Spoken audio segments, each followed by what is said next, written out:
குழந்தைங்க தான் அடுத்த ஃபியூச்சர். அவங்கள சைக்காலஜிக்கலா நம்ம ரொம்ப ஸ்டேபிளா வைக்கணும்னா நம்மளும் ஸ்ட்ரெஸ் ஃப்ரீயா இருக்கணும். இப்போ நியூலி மேரேஜ் ஆகிறவங்க என்னன்னா, அந்த பிரெக்னன்சி பிளானிங்கில் இருக்கவங்க வந்து வேறு மாதிரியான ட்ரீட்மெண்ட்ஸ் எல்லாம் எடுத்துட்டு இருக்காங்க.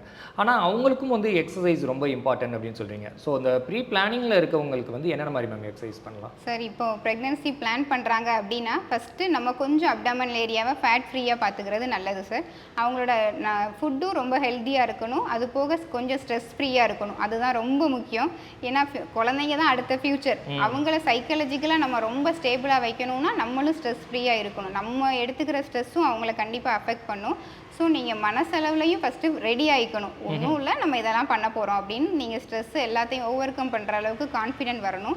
ஹெல்த்தியான ஃபுட்டு, டைமுக்கு தூங்குறது, அது போக ஹெல்த்தியான எக்ஸசைஸை ரொம்ப ஹார்டாக அப்படியே ரொம்ப வெயிட் லிஃப்டிங் அப்படியெல்லாம் பண்ண வேண்டாம்.